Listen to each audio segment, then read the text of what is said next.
अब अपनी मजबूत बाजुओं में जकड़ लिया था स्वाति को फैजान ने। स्वाति फिर से रोए, फैजान के बदन से बेल की तरह चिपक जाए। फैजान के कंधे से भी नीचे थी वो। फैजान उसको बांधे खड़ा था, आंखें बंद किया। 4 बरस पहले का कच्चा फल आज पका था।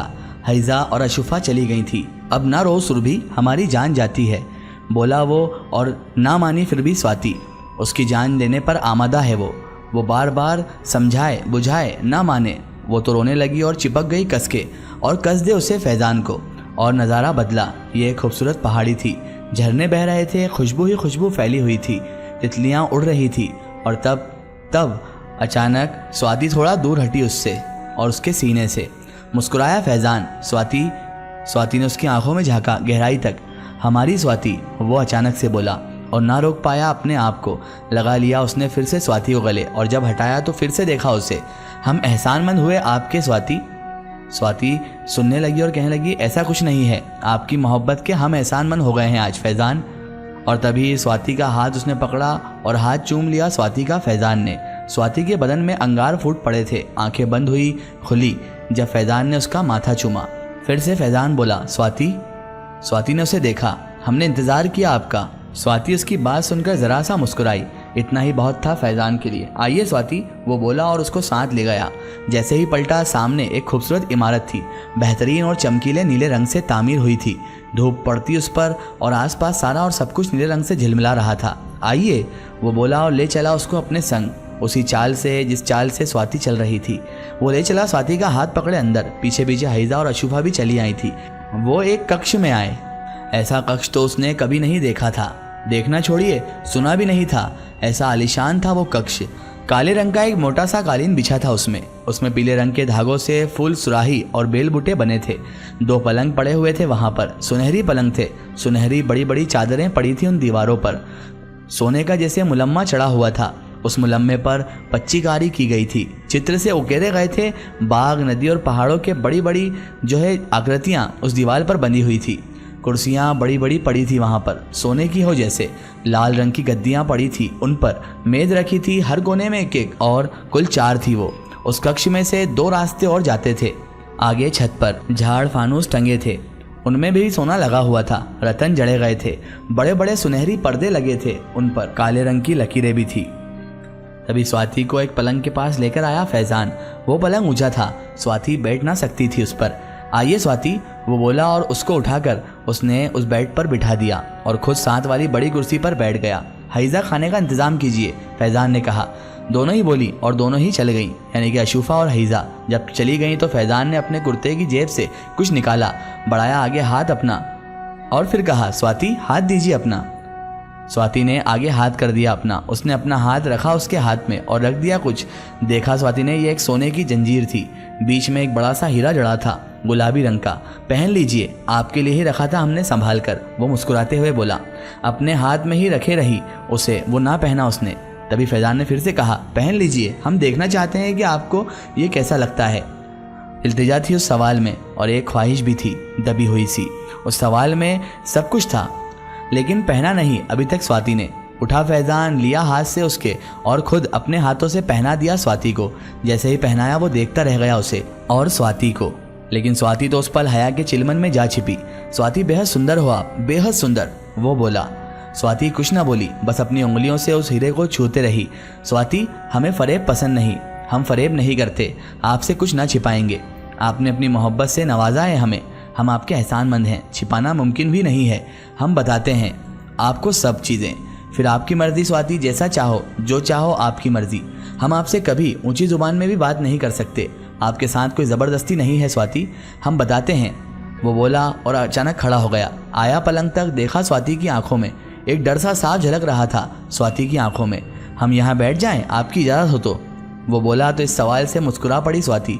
उसने हामी तो भर ली थी मुस्कुरा कर, लेकिन वो फैजान ये ना समझ सका।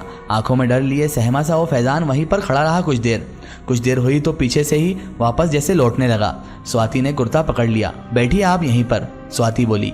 एक दूरी बनाकर एक हाथ भर की वो बैठ गया उस पलंग पर। वो समझ नहीं सका था पहले, शायद स्वाति ने इजाज़त नहीं दी थी, ये समझ रहा था वो, और वो तो लौटने वाला था कुर्सी पर ही। तभी कुर्ता थाम लिया स्वाति ने उसका। इस बात से फैजान और गहरा उतर गया स्वाति के दिल में।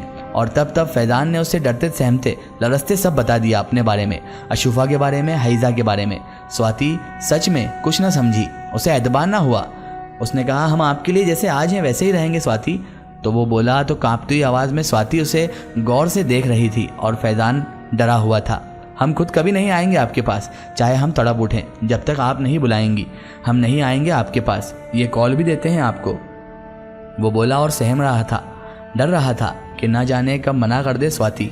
उसके बाद वो बोला, जब आप हुक्म करेंगी तभी हम अपनी शक्ल दिखाएंगे आपको, और ऐसे तो हम कभी नहीं आएंगे। ये कॉल भी दिया आपको। जब वो ये बोला तो स्वाति चुपचाप सुन रही थी, जो भी वो कहे जा रहा था वो सब। और एक कॉल हमें आपसे भी लेना चाहते हैं स्वाति, सुनिए। स्वाति ने आंखों से ही पूछा उससे कि क्या, लेकिन वो नहीं समझा। मुस्कुराई वो बस और बोली, क्या कॉल लेना चाहते हैं आप हमसे भी? फैज़ान बोला, आप कभी हमें हमेशा के लिए रुखसत किए बगैर किसी और का हाथ, इतना उसका कहना था कि रख दिया स्वाति ने उसके मुंह पर हाथ और हंस पड़ी। अब की बार तो वो हंसी और सब्र पड़ा उसे। अब मुस्कुराया वो भी, यानी कि फैज़ान भी। बहुत खुश हो चुका था वो। और तभी वे दोनों यानी कि हैज़ा और अशूफ़ा ले आई सामान खाने का। अशूफ़ा ने जब स्वाति के गले में पड़ा वो हीरा देखा तो वो मुस्कुरा पड़ी। स्वाति का हाथ पकड़ा और अपने गालों पर दोनों तरफ छुआ दिया और चूम लिया उसका हाथ। ऐसा ही फिर हैज़ा ने भी किया। दोस्तों, अब यहाँ से होता है असली मामला शुरू। अशूफ़ा और हैज़ा ने बेहद खिदमत की उसकी, हाथ पोछे, फिर फैज़ान ने उसके खाना खिला दिया उसे, और तब आराम करवाने के लिए वो दोनों यानी कि हैज़ा और अशूफ़ा ले गई संग उसे अपने। उधर जब आंख लगी स्वाति की तो इधर आंख खुल गई और वो अपने घर में उठ गई। चौंक के उठी वो, लेकिन अब मोहब्बत पल रही थी उसके दिल में। वो उठी, दर्पण तक गई। उसका रूप अब बदल चुका था, बदन से जैसे जलाल टपकने लगा था। आंखें सुरमई हो गई थी, एक एक अंग अपने चरम पर जा पहुंचा था। और पड़ी नज़र उसकी उस हीरे पर। उसने उतारा उसे, उसको हाथ में पकड़ बैठ गई और चूम लिया। आंखें बंद हुई उसकी। फैज़ान के कॉल याद आए और उसका वापस लौटना अपनी कुर्सी पर और इंतज़ार करना उसका। क्या कहने का सब याद आ गया उसे। आंखों में फैज़ान का अक्स, दिल में मोहब्बत, बदन में रवानगी और खुमारी दौड़ गई। स्वाति अब महबूबा थी, एक जिन की, यानी कि फैज़ान की। तो दोस्तों, अब उनका इश्क फूलने फलने लगा था। अब स्वाति का व्यवहार बदल गया था। वो अब सबसे कटी कटी रहने लगी थी। हाँ, पढ़ाई में वो अव्वल ही थी। समझा जा सकता था कि कैसे। घर में अब बात ही नहीं करती किसी से भी, कभी करती भी तो हाँ हूँ में ही करती। भाई से कोई बात नहीं, कुणाल से और अपने तायरे भाई से भी कोई बात नहीं, ताऊ के लड़कों से भी कोई बात नहीं होती उसकी। ऐसा ही होता है जब इंसान इन जिन्नाती मंजरात, खान पीन और उनके संग रहने लगता है तो ये इंसानी दुनिया उसके लिए बेमायनी हो जाती है। कोई मायने नहीं रहते इस दुनिया के। स्वाति के साथ भी कुछ ऐसा ही था। स्वाति जब भी बुलाती उन तीनों को तो आ जाते। फैज़ान तो उसे पता नहीं कहाँ कहाँ घुमाता। स्वाति भी उनके संग ही खुश रहती, क्या सुबह और क्या शाम। अब हुई माता पिता को चिंता, क्या किया जाए। हुआ सलाह मशवरा, रिश्तेदारी में भी बात जा पहुंची। कोई मानसिक रोग कहे और कोई ऊपरी चक्कर। जब इंसान परेशान होता है तो वो इमारत और झोपड़ी दोनों में ही आ जाता है उसका इलाज ढूंढने। वही हुआ जी।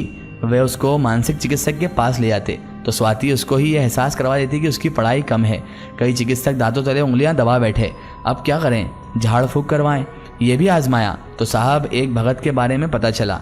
ये मथुरा से थोड़ा पहले ही रहता था। उससे बात की गई, उसने कई बातें बताई कि पक्का है कि उसके ऊपर कोई प्रेत है, साया है उसका, और वो हटा देगा, उसको पकड़ के ले आएगा, बांध के ले जाएगा, चाकरी करवाएगा। उसके तो पांव पकड़ लिए स्वाति के पिताजी ने और एक दिन निर्धारित हो गया, सामान के लिए रकम भी ले ली। तो इस तरह उस निश्चित दिन अपने एक चेले के साथ वो आ गया और पहुंच गया स्वाति के घर। घर की झाड़ फूंक की उसने, घर में काले चुटीले बांध दिए। कहाँ है लड़की, उसने पूछा। अपने कमरे में है, उसके पिताजी ने बोला। दिखाओ हमें, वो बोला और ले चले उसे संग अपने उसके पिताजी। दरवाजा खुलवाया, अंदर कुर्सी पर बैठी थी स्वाति। ए लड़की, अचानक वो अकड़ कर बोला। स्वाति हुई खड़ी, आया गुस्सा, लेकिन पिताजी थे इसलिए चुप रही वो। इधर आ, वो कहने लगा और बड़ा अकड़ थी उस बात में, लेकिन वो नहीं आई। उसने कह दिया नहीं आती मैं। तो उसने कहा मैं आता हूँ तेरे पास। और वो जैसे ही बोला, जैसे ही चला उसके पास, वो उठा हवा में और जा लगा छत से। चीख निकल गई उसकी तो झोला गिर पड़ा नीचे और जब वो गिरा तो फिर से घसीटा गया और फेंक दिया बाहर। दीवार पर मारकर सर फूट गया था उसका। चेला तो बाहर भाग गया था डर के मारे। अब ये भगत भी उठा और लंगड़ाते हुए बाहर भागा। उस भगत की तो भगताई ही छूट गई होगी उस दिन से, लेकिन जो पिताजी ने देखा था उससे भय खा गए थे वो। अब तो स्वाति से बात करने से भी डरते थे सब। तलाश हुई किसी बढ़िया आदमी की। एक आदमी के बारे में पता चला जो गाजियाबाद में रहता था। भीड़ लगी रहती थी उसके वहाँ भी। वो भी पहुँचे, माताजी और पिताजी आया उनका भी नंबर, बताई समस्या और उसने तभी देख लड़ाई। अब लड़ाई तो ज़रूर, लेकिन उसकी देख वापस ना लौटी। उसका प्रेत पकड़ लिया गया था और पता नहीं कहाँ फेंक दिया गया था। वो तो हड़बड़ा गया, घबरा गया, साफ मना कर दिया, हाथ कर दिए खड़े उसने। मायूस हो गए वो दोनों, वहाँ से वापस हुए और वक्त गुजरा। स्वाति से अब कोई बात नहीं करता, वो अब सुनती ही नहीं थी किसी की भी। सभी परेशान थे उसको लेकर और लोगों की तलाश जारी थी कि किसी तरह स्वाति को अच्छा कर दिया जाए। इसका एक स्टोरी हम देखेंगे इसके अगले पार्ट में। दोस्तों, अगर आप भी अपनी जिंदगी की कोई सच्ची कहानी या सच्ची घटना हमारे चैनल से शेयर करवाना चाहते हैं और आप चाहते हैं कि आपकी स्टोरी भी माय स्टोरी बुक चैनल से शेयर हो, तो आप हमें हमारे फेसबुक पेज पर कांटेक्ट कर सकते हैं और अपनी स्टोरी वहां पर हमें बता सकते हैं।